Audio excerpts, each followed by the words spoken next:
Photography beginners course second video exposure.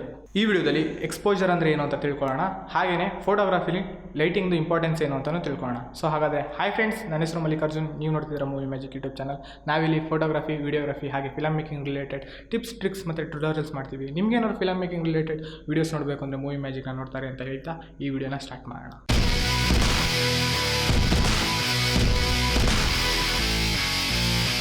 Exposure ಏನು ಅಂತ ತಿಳ್ಕೊಳ್ಳೋಕ್ಕಿಂತ ಮುಂಚೆ ಫಸ್ಟು ಲೈಟಿಂಗ್ದು ಇಂಪಾರ್ಟೆನ್ಸ್ ಏನು ಅಂತ ತಿಳ್ಕೊಂಬೋಣ ಫೋಟೋಗ್ರಫಿಲಿ. ಯಾಕಂದರೆ exposure lighting related topic. So ಹಾಗಾಗಿ ಲೈಟಿಂಗ್ದು ಇಂಪಾರ್ಟೆನ್ಸ್ ಏನು ಫೋಟೋಗ್ರಫಿಲಿ ಅಂತ ತಿಳ್ಕೊಂಬೋಣ. ಸೊ ಫಸ್ಟ್ನೇದಾಗಿ ಒಂದು ಎಕ್ಸಾಂಪಲಲ್ಲಿ ಅರ್ಥ ಮಾಡ್ಕೊಳ್ಳೋಣ ಲೈಟಿಂಗು ಎಷ್ಟು ಇಂಪಾರ್ಟೆಂಟ್ ಫೋಟೋಗ್ರಫಿಲಿ. ಈಗ ಒಂದು ಎಕ್ಸಾಂಪಲಲ್ಲಿ ನಾವು 2 ಕ್ಯಾಮ್ರಾ ಯೂಸ್ ಮಾಡ್ತಿದ್ದೀವಿ ಅನ್ಕೋಣ. ಒಂದು ಕಡೆ ಒಂದು 3 ಲಕ್ಷದ ಕ್ಯಾಮ್ರಾ ಯೂಸ್ ಮಾಡ್ತಿದ್ದೀವಿ ಅನ್ಕೋಣ, ಒಂದು ಹೈ ಎಂಡ್ ಕ್ಯಾಮ್ರಾ.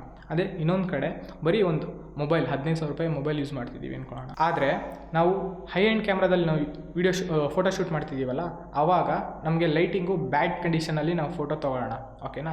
ಹಾಗೆಯೇ ಒಂದು 15,000 ರೂಪಾಯಿ ಕ್ಯಾಮ್ರಾದಲ್ಲಿ ಯೂಸ್ ಮಾಡ್ತಿದ್ದೀವಿ ಅನ್ಕೊಳ್ಳೋಣ, 15,000 ರೂಪಾಯಿ ಮೊಬೈಲ್ ಕ್ಯಾಮ್ರಾದಲ್ಲಿ ಫೋಟೋ ಶೂಟ್ ಮಾಡ್ತಿದ್ದೀವಿ ಅನ್ಕೊಳ್ಳೋಣ. ಅದರಲ್ಲಿ ಕರೆಕ್ಟ್ ಲೈಟಿಂಗ್ ಇದೆ ಅಂತ ಅನ್ಕೊಳ್ಳೋಣ, ಕರೆಕ್ಟ್ ಲೈಟಿಂಗ್ ಸಿಚುವೇಷನಲ್ಲಿ ನಾವು ಫೋಟೋ ತೊಗೊಳ್ಳೋಣ. ಸೊ ಇವೆರಡು ರಿಸಲ್ಟ್ ನೋಡಿದ್ರೆ 15,000 ರೂಪಾಯಿ ಕ್ಯಾಮ್ರಾದಲ್ಲಿ ಏನು ಲೈಟಿಂಗ್ ರಿಸಲ್ಟ್ ಬಂದಿದೆಯಲ್ಲ ಅದು ತುಂಬ ಚೆನ್ನಾಗಿ ಬರುತ್ತೆ. ಫೋಟೋ ರಿಸಲ್ಟು ತುಂಬ ಚೆನ್ನಾಗಿ ಬರುತ್ತೆ. ಯಾಕಂತಂದರೆ ಸಿಂಪಲಾಗಿ ಹೇಳಬೇಕು ಅಂದರೆ ಲೈಟಿಂಗ್ ಇಂಪಾರ್ಟೆನ್ಸ್. ನಾವು ಯಾವಾಗ ಒಂದು ಫೋಟೋಗ್ರಫಿಗೆ ಎಷ್ಟು ಇಂಪಾರ್ಟೆನ್ಸ್ ಕೊಡ್ತೀವೋ, ಯಾವ ಕ್ಯಾಮ್ರಾ ಯೂಸ್ ಮಾಡಬೇಕು, ಯಾವ ಲೆನ್ಸ್ ಯೂಸ್ ಮಾಡಬೇಕು, ಯಾವ ಸೆಟ್ಟಿಂಗ್ಸ್ ಯೂಸ್ ಮಾಡಬೇಕು, ಯಾವ ವೆದರ್ ಕಂಡೀಷನಲ್ಲಿ ನಾವು ಶೂಟ್ ಮಾಡಬೇಕು, ಯಾವ ಮೂಡ್ ಇರಬೇಕು ಅಂತೆಲ್ಲ ನಾವು ಡಿಸೈಡ್ ಮಾಡ್ತೀವಲ್ಲ, ಹಾಗೆಯೇ ಲೈಟಿಂಗು ತುಂಬ ಇಂಪಾರ್ಟೆಂಟು. ಲೈಟಿಂಗ್ ಒಂಥರ ಹೇಗೆ ಅಂತ ಅಂದರೆ, ನೀವೇನಾದ್ರು ಲೈಟಿಂಗ್ ಕರೆಕ್ಟಾಗಿ ಇರಲಿಲ್ಲ ಅಂತಂದರೆ ಎಷ್ಟೇ ದೊಡ್ಡ ಕ್ಯಾಮ್ರಾ ಇರಲಿ, ಏನೇ ಇರಲಿ, ಫೋಟೋ ಕ್ವಾಲಿಟಿ ಚೆನ್ನಾಗಿರಲ್ಲ. ಸೊ ಹಾಗಾದರೆ ಲೈಟಿಂಗ್ದು ಇಂಪಾರ್ಟೆನ್ಸ್ ಏನು ಅಂತ ನಿಮಗೆ ಅರ್ಥ ಆಗಿರಬೇಕು. ಇವಾಗ ನಾವು ಎಕ್ಸ್ಪೋಜರ್ ಅಂದರೆ ಏನು ಅಂತ ತಿಳ್ಕೊಳ್ಳೋಣ. ಎಕ್ಸ್ಪೋಜರ್ ಅಂದರೆ ಏನು ಅಂತ ತಿಳ್ಕೊಳ್ಳೋಕ್ಕಿಂತ ಮುಂಚೆ ಸೆನ್ಸರ್ ಹೇಗೆ ಕೆಲಸ ಮಾಡುತ್ತೆ ಅಂತ ನಿಮಗೆ ಹೋದ ವಿಡಿಯೋಲಿ ಎಕ್ಸ್ಪ್ಲೇನ್ ಮಾಡಿದ್ದೀನಿ, ಆದರೂ ಇನ್ನೊಂದ್ಸಲಿ ಅರ್ಥ ಮಾಡ್ಕೊಳ್ಳೋಣ. ಸೆನ್ಸರ್ ಹೇಗೆ ಕೆಲಸ ಮಾಡುತ್ತೆ ಅಂದರೆ, ಕ್ಯಾಮ್ರಾ ಸೆನ್ಸರ್ ಮೇಲೆ ಏನೇ ಲೈಟ್ ಬಿದ್ರೂ ಆ ಲೈಟ್ ಇನ್ಫಾರ್ಮೇಷನ್ನ ಫೋಟೋ ಆಗಿ ಔಟ್ಪುಟ್ ಕೊಡುತ್ತೆ. ಇದು ಸೆನ್ಸರ್ ಕೆಲಸ. ಎಕ್ಸ್ಪೋಜರ್ ಅಂದರೆ ಏನು ಅಂತಂದರೆ, ಎಕ್ಸ್ಪೋಜರ್ ಅಂತಂದರೆ ಸೆನ್ಸರ್ ಮೇಲೆ ಎಷ್ಟು ಲೈಟ್ ಬೀಳ್ತಿದೆ ಅಂತ ಮೆಜರ್ ಮಾಡೋದೇ ಎಕ್ಸ್ಪೋಜರ್ ಅಂತಾರೆ. ಎಕ್ಸಾಂಪಲ್, ಇವಾಗ ಕ್ಯಾಮ್ರಾ ಸೆನ್ಸರ್ಗೆ ಲೈಟ್ ಜಾಸ್ತಿ ಬೀಳ್ತಿದೆ ಅಂತ ಅಂದರೆ ಫೋಟೋ ಕೂಡ ಬ್ರೈಟ್ನೆಸ್ಸು ತುಂಬ ಜಾಸ್ತಿ ಬರುತ್ತೆ. ಇದನ್ನು ಓವರ್ ಎಕ್ಸ್ಪೋಸ್ ಅಂತಾರೆ. ಹಾಗೆಯೇ ಕ್ಯಾಮ್ರಾ ಸೆನ್ಸರ್ಗೆ ಲೈಟು ತುಂಬ ಕಮ್ಮಿ ಬಿದ್ದರೆ ಫೋಟೋ ಕೂಡ ತುಂಬ ಡಲ್ ಆಗಿರುತ್ತೆ. ಇದನ್ನು ಅಂಡರ್ ಎಕ್ಸ್ಪೋಸ್ ಅಂತಾರೆ. ಹಾಗೆಯೇ ಕ್ಯಾಮ್ರಾ ಸೆನ್ಸರ್ಗೆ ಯಾವಾಗ ಕರೆಕ್ಟ್ ಲೈಟ್ ಬೀಳುತ್ತೋ ಆಗ ನಮಗೆ ಒಂದು ಕರೆಕ್ಟ್ ಫೋಟೋ ಔಟ್ಪುಟ್ ಬರುತ್ತೆ. ಇದನ್ನು ಪರ್ಫೆಕ್ಟ್ ಎಕ್ಸ್ಪೋಜರ್ ಅಂತ ಅಂತಾರೆ. ಎಕ್ಸ್ಪೋಜರ್ ಅಂದರೆ ಏನು? ಎಕ್ಸ್ಪೋಜರ್ ಅಂದರೆ ಕ್ಯಾಮ್ರಾ ಸೆನ್ಸರ್ ಮೇಲೆ ಎಷ್ಟು ಲೈಟ್ ಬೀಳ್ತಿದೆ ಅಂತ ಮೆಜರ್ ಮಾಡೋದನ್ನೇ ಎಕ್ಸ್ಪೋಜರ್ ಅಂತಾರೆ. ಎಕ್ಸ್ಪೋಜರ್ ಅಂದರೆ ಏನು ಅಂತ ನೀವು ತಿಳ್ಕೊಂಡಿದ್ದೀರಾ ಅನ್ಕೋತೀನಿ. ಇವಾಗ ಫೋಟೋಗ್ರಫಿಲಿ ಲೈಟ್ನ ಹೇಗೆ ಮೆಜರ್ ಮಾಡ್ತಾರೆ ಅಂತ ತಿಳ್ಕೊಳ್ಳೋಣ. ಫೋಟೋಗ್ರಫಿಲಿ ಲೈಟ್ನ ಸ್ಟಾಪ್ಸಲ್ಲಿ ಮೆಜರ್ ಮಾಡ್ತಾರೆ.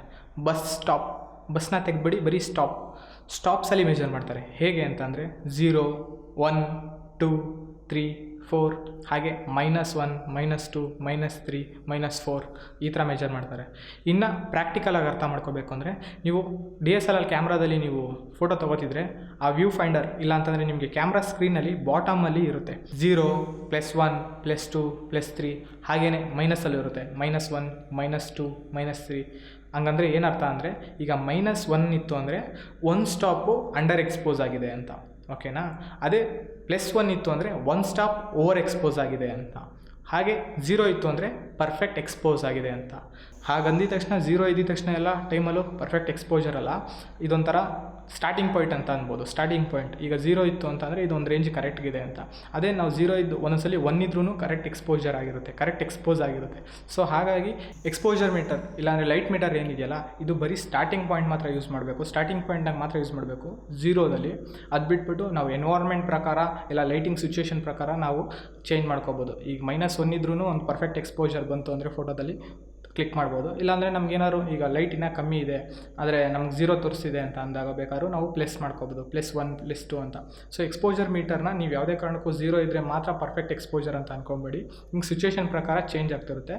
ಬರೀ 0ನ ಒಂದು ಸ್ಟಾರ್ಟಿಂಗ್ ಪಾಯಿಂಟಾಗಿ ಇಟ್ಕೊಳ್ಳಿ. ಸೊ ಹಾಗಾದರೆ ಫೋಟೋಗ್ರಾಫಿಲಿ ಲೈಟ್ನ ಹೇಗೆ ಮೆಜರ್ ಮಾಡ್ತಾರೆ ಅಂತ ತಿಳ್ಕೊಂಡಿದ್ದೀರಾ ಅನ್ಕೋತೀನಿ. ಹಾಗೆಯೇ ಎಕ್ಸ್ಪೋಜರ್ ಮೀಟರ್ ಅಂದರೆ ಎಲ್ಲಿರುತ್ತೆ ಕ್ಯಾಮ್ರಾದಲ್ಲಿ ಅಂತಲೂ ನೀವು ತಿಳ್ಕೊಂಡಿದ್ದೀರಾ. ಹಾಗೆ ಎಕ್ಸ್ಪೋಜರ್ ಅಂದರೆ ಏನು ಅಂತಲೂ ತಿಳ್ಕೊಂಡಿದ್ದೀರಾ ಅನ್ಕೋತೀನಿ. ನೆಕ್ಸ್ಟ್ ವೀಡಿಯೋದಲ್ಲಿ ಆಟೋ ಮೋಡ್ ಹೇಗೆ ವರ್ಕ್ ಆಗುತ್ತೆ ಅಂತ ತಿಳ್ಕೊಳ್ಳೋಣ. ಈ ಫಸ್ಟ್ 3 ವೀಡಿಯೋನ ನೀವು ಕರೆಕ್ಟಾಗಿ ಅರ್ಥ ಮಾಡ್ಕೊಂಡ್ರೆ ಮ್ಯಾನ್ಯಲ್ ಮೋಡು ತುಂಬ ಈಸಿಯಾಗಿ ಅರ್ಥ ಆಗುತ್ತೆ. ಸೊ ಹಾಗಾಗಿ ನಿಮಗೆ ಮ್ಯಾನ್ಯಲ್ ಮೋಡ್ ತುಂಬ ಈಸಿಯಾಗಿ ಅರ್ಥ ಆಗೋಕ್ಕೋಸ್ಕರನೇ ಈ ಫಸ್ಟ್ 3 ವೀಡಿಯೋನ ಮಾಡಿರೋದು. ನಿಮಗೆ ಮ್ಯಾನ್ಯಲ್ ಮೋಡ್ ಎಕ್ಸ್ಪ್ಲೇನ್ ಮಾಡಬೇಕಾದ್ರೆ ನಿಮ್ಗೆ ಯಾವುದೇ ಪ್ರಾಬ್ಲಮ್ ಬರಬಾರ್ದು, ಯಾವುದೇ ಕನ್ಫ್ಯೂಷನ್ ಆಗಬಾರ್ದು ಅಂತ. ಸೊ ಹಾಗಾದರೆ ನೆಕ್ಸ್ಟ್ ವೀಡಿಯೋದಲ್ಲಿ ಆಟೋ ಮೋಡಲ್ಲಿ ಸಿಗೋಣ. ಅಲ್ಲಿವರೆಗೂ ಟೇಕ್ ಕೇರ್, ಗುಡ್ ಬೈ.